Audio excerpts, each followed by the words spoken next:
Voici ce que vous ignorez sur la célèbre artiste franco-malienne Aya Nakamura. Dans cette vidéo vous allez découvrir les secrets les plus sombres de son succès. Vous allez également découvrir pourquoi Aya Nakamura ne porte jamais de sous-vêtements lors des concerts et bien d'autres choses. Mais avant, j'aimerais d'abord vous inviter à vous abonner et à cliquer sur la cloche de notification pour ne pas rater mes prochaines vidéos. Aya Nakamura, née à Bamako au Mali le 10 mai 1995, issue d'une famille de griots, elle est l'aînée d'une fratrie de 5 enfants. Sa famille arrive en France et emménagée à Aulnay-sous-Bois alors qu'elle est encore enfant. Son père est barman à l'aéroport de Roissy. Elle hésite sur son avenir professionnel et entame des études de mode à La Courneuve. Je voulais être modéliste, indique-t-elle, mais cela a cessé de me plaire, alors j'ai chanté. Malienne de naissance, elle fait tardivement sa demande de naturalisation française. Elle l'obtient en mai 2021. Elle écrit ses premiers textes à l'adolescence. En 2014, à l'âge de 19 ans, elle publie son premier titre, Karma, sur Facebook. Passionnée par la série télévisée Heroes, elle choisit comme nom de scène, celui d'un des personnages de cette série, Hiro Nakamura. Elle compose ensuite avec Cézé une chanson de rupture amoureuse, J'ai mal, sur une mélodie de Zouk Love. La vidéo du titre dépasse le 1 million de vues sur YouTube. Un ami de longue date, Dembo Camara, devient son producteur et agent artistique. En avril 2021, elle indique ne plus avoir d'agent, gérant elle-même sa carrière. En 2015, avec le compositeur Christopher Genda, il réalise le titre Brisé, qui atteint 13 millions de vues sur YouTube. Puis un autre titre en duo avec le rappeur Fababi, Love d'un voyou, qui est mieux accueilli encore sur YouTube. En référence à ses racines, elle réalise également un concert au stade Omnisport Modibo Keïta à Bamako, en première partie de l'américain d'origine nigériane Davido et consacre un titre à une des chanteuses maliennes les plus connues, Oumou Sangaré, née comme elle à Bamako. Celle-ci accepte de participer au clip musical correspondant et s'y montre complice. En janvier 2016, la chanteuse décroche un contrat en maison de disques chez Warner Music, Parlophone. La même année, elle continue les collaborations et publie son deuxième single, Super Héros, en featuring avec le rappeur Gradure. À la suite du succès et de l'accueil sur les réseaux sociaux, elle se lance dans la préparation d'un premier album, réalisé tardivement du fait de difficultés à démarrer avec un premier label, mais aussi de la naissance d'une petite fille. C'est le 25 août 2017, qu'elle publie son premier album intitulé Journal intime. Elle ne dit rien de sa grossesse à sa maison de disques avant le 7e mois, sinon il ne m'aurait jamais signé, estime-t-elle. L'album est certifié disque d'or par le Syndicat national de l'édition phonographique, SNEP, en France 2017. Le samedi 23 septembre 2017, elle participe à la Nuit du Mali à Bercy organisée par le Wati Boss, Dawala, pour célébrer l'anniversaire du Mali à Paris en musique.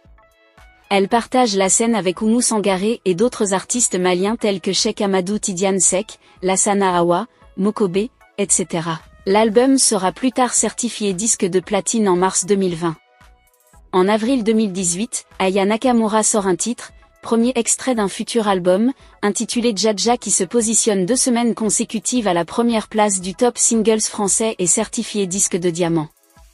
Le titre devient très rapidement un tube de l'été, et traverse également les frontières de la France, ou l'Afrique francophone, la Belgique et la Suisse.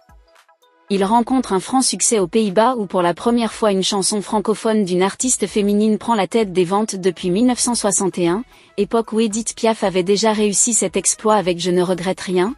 Le titre y est certifié double disque de platine selon l'organisme officiel, 3 fois platine selon le site web français Pure Charts. Dja est le premier titre en français depuis 2009 à atteindre la première place des ventes aux Pays-Bas, le dernier titre francophone fut alors On danse du chanteur belge Stromae. Dja est diffusé sur les radios allemandes, suédoises, roumaines et autrichiennes. Le clip cumule 951 millions de vues sur YouTube après sa prestation remarquée aux 34e victoires de la musique, où elle est nommée 2 fois. Son successeur, Copine, sorti en août 2018, entre 4e du classement des singles en France, streaming inclus, et est certifié lui aussi disque de diamant. Le 2 novembre 2018, Aya Nakamura sort son deuxième album, intitulé Nakamura.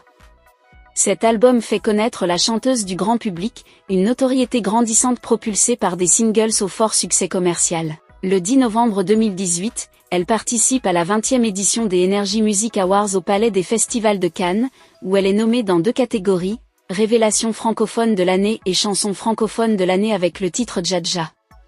Le 3e single de l'album est le titre La Dot dont le clip est sorti le 19 décembre 2018. La Dot est certifiée single de diamant. Le 4e single de l'album est le titre Pookie, certifié single de diamant.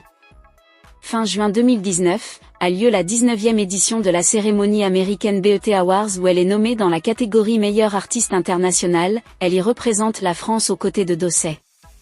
Elle devient alors la première artiste féminine francophone à être nommée dans cette catégorie, elle est pour l'instant toujours la seule. Le 25 octobre 2019, Aya Nakamura sort une édition de luxe de Nakamura avec 5 titres inédits dont le single Soldat sorti quelques mois plus tôt. Le 3 janvier 2020, il est annoncé que la chanteuse se produira au célèbre festival Coachella. En juin 2020, la jeune femme dévoile un remix de son tube Dja Dja, en collaboration avec le chanteur colombien Maluma.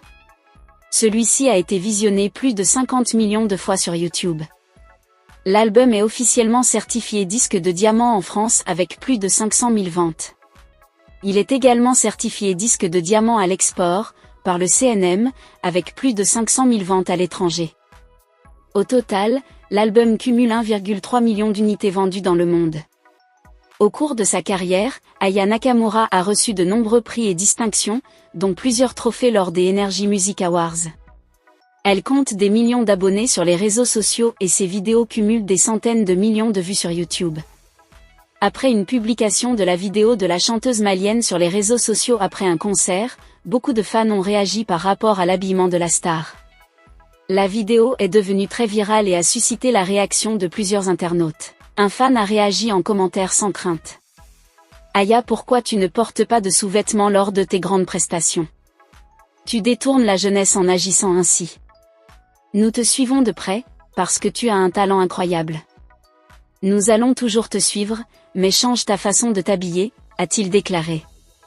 Nous pouvons comprendre suite à l'écoute de ce commentaire que beaucoup de fans n'apprécient pas sa façon de s'habiller. Mais lorsqu'on regarde la dite vidéo de près, on constate que Aya avait bel et bien le sous-vêtement. Donc cette rumeur qui secoue la toile en disant qu'elle ne porte jamais de sous-vêtements lors des concerts est fausse. Il faut noter que Aya Nakamura a un parcours très inspirant dans le monde musical, malgré les multiples critiques. En dehors du domaine musical, Aya gagne aussi des revenus dans d'autres domaines à savoir un compte Netflix. En février 2023, elle devient l'égérie internationale de Lancôme. Le 18 octobre 2023, sur sa chaîne YouTube, elle y poste un concert promotionnel au sein du domaine de la rose, à Grasse. Le 1er octobre 2023, Aya Nakamura est annoncée comme nouveau membre du jury pour la 3e saison de l'émission Nouvelle École sur Netflix. Sur le plan financier, Aya Nakamura a accumulé une belle fortune grâce à ses ventes d'albums, de singles, de tournées et de contrats publicitaires. Elle a également lancé sa propre ligne de vêtements et de produits de beauté. Avec ce travail acharné, Aya Nakamura a accumulé une grosse fortune estimée à plusieurs millions d'euros. En ce qui concerne sa vie privée, Aya Nakamura donne naissance au printemps 2016 à une petite fille nommée Aïcha.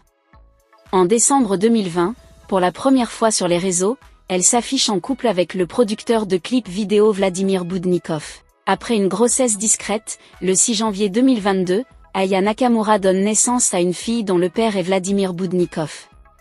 Le mardi 18 octobre 2022, Aya Nakamura confirme sa séparation avec Vladimir Boudnikov, après 2 ans de relation. La toile du mal à définir l'orientation religieuse de Aya Nakamura. Elle est également réservée sur sa religion et sa relation avec l'Afrique. Cependant, elle continue de revendiquer ses origines maliennes et de mettre en avant ses racines africaines à travers sa musique et son style. Avec cette discrétion sur ses croyances, beaucoup disent que l'origine de son succès n'est pas simple. Aya Nakamura continue de mener une carrière florissante dans l'industrie musicale, en enchaînant les succès et en se produisant sur les plus grandes scènes.